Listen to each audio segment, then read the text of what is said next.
लो भाई बब्बन, बन गई तस्वीर। जरा देखकर बताओ कैसी बनी है। अरे भाई मोहन, मेरी सलाह मानो तो तुम रहने ही दो। एक पेंटर बनना तुम्हारे बस की बात नहीं है। हाँ, तुमने सही कहा, मुझे भी कुछ ऐसा लगता है। खैर, आज शाम की गाड़ी से मैं शहर वापस जा रहा हूँ। कुछ जरूरी काम आ गया है। शहर से वापस आने के बाद तुमसे मिलता हूँ। मोहन अपने घर के दरवाजे पर ताला लगा देता है और वहां से चला जाता है। फिर उसी रात अचानक तेज हवाएं चलने लगती हैं। चारों तरफ डरावना माहौल बन जाता है। तभी मोहन की बनाई हुई पेंटिंग की वो औरत एक खतरनाक चुड़ैल में बदल जाती है और पेंटिंग से बाहर आ जाती है।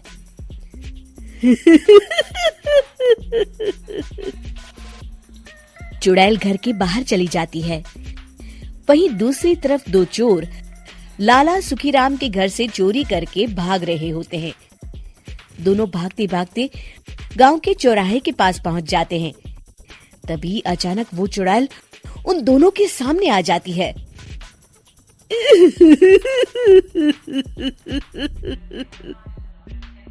अरे मर गया रे, ये चुड़ैल कहाँ से आ गई? अरे मैंने तो तुझसे पहले ही कहा था कि आज अमावस्या की रात है, आज हमें चोरी नहीं करनी चाहिए। हाँ भाई बिल्ला, तुमने बिल्कुल सही कहा। जरा इसके दांत तो देखो, कितने बड़े हैं।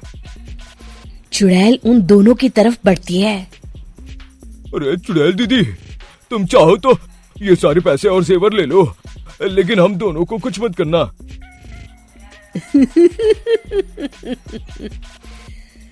पैसे और जेवर के लालच में तुम इंसान बिकते हो, हम चुड़ैल नहीं।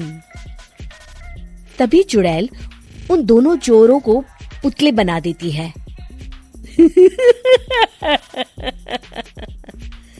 मैं किसी को नहीं छोड़ूंगी, अब कोई मुझसे नहीं बच सकता।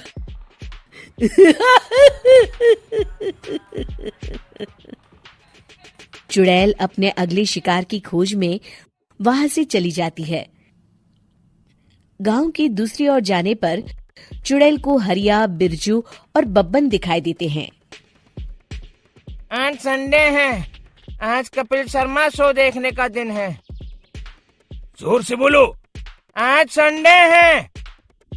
मैंने नहीं सुना। आज संडे है, आज कपिल शर्मा देखने का दिन है। हाँ, ये हुई ना बात। अरे ये कपिल शर्मा कौन है जो ये लोग उसे देखने के लिए इतने उतावले हुए जा रहे हैं? खैर, मुझे क्या, मैं अभी इन दोनों को मसाज चखाती हूँ। चुड़ैल तेजी से उड़कर उन तीनों के सामने आकर खड़ी हो जाती है।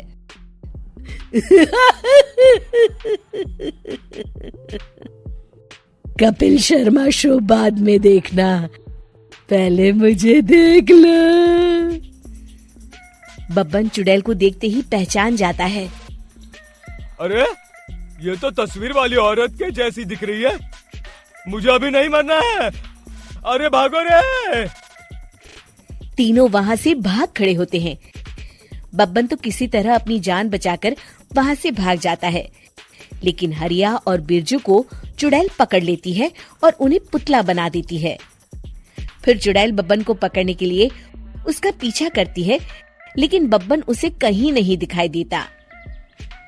अरे वो मोटा तो बड़ा तेज भागता है, शायद उस तरफ गया होगा। बब्बन एक दीवार के पीछे छुपकर बैठ जाता है और चुड़ैल उसके सामने से आगे निकल जाती है। बाल बाल बच गया। अगली सुबह बब्बन सभी गांव वालों को सारी बात बता देता है। फिर उस चुड़ैल के डर से रोज शाम होते ही पूरे गांव में सन्नाटा छा जाता था और कोई भी अपने घर के बाहर नहीं निकलता था। अरे ये क्या हो गया, इतनी देर से घूम रही हूँ, अभी तक एक भी आदमी नहीं मिला। अरे कहाँ मर गए सबके सब। चुड़ैल वहां से चली जाती है। इस तरह कुछ दिन बीत जाते हैं। फिर एक दिन मोहन गांव वापस आता है। बब्बन उसे बताता है कि उसकी बनाई तस्वीर से एक चुड़ैल बाहर आ गई है। मोहन समझ जाता है कि ये कोई आम कागज नहीं है। वो जो भी उस कागज पर बनाएगा वो असलियत का रूप ले लेगा। अरे मोहन भाई, अब तुम क्या करने वाले हो? मेरे पास एक बहुत बढ़िया तरकीब है। मैं इस कागज पर उस चुड़ैल की एक ऐसी तस्वीर बनाऊंगा जिसमें वो तपती धूप के नीचे खड़ी दिखाई देगी, और फिर जैसे ही सवेरा होगा वो चुड़ैल इस कागज से निकलकर बाहर चली जाएगी और सूरज की तेज धूप में जलकर राख हो जाएगी। मोहन बिल्कुल वैसे ही तस्वीर बना देता है और जैसे ही सवेरा होता है वो चुड़ैल कागज से निकलकर बाहर धूप में चली जाती है और सूरज की गर्मी बर्दाश्त नहीं कर पाती और जलकर राख हो जाती है।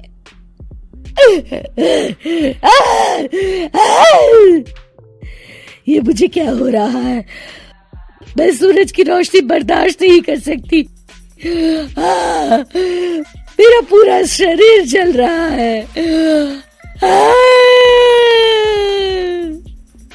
और इस तरह चुड़ैल के जलते ही पुतले बने सभी लोग पहले की तरह इंसान बन जाते हैं।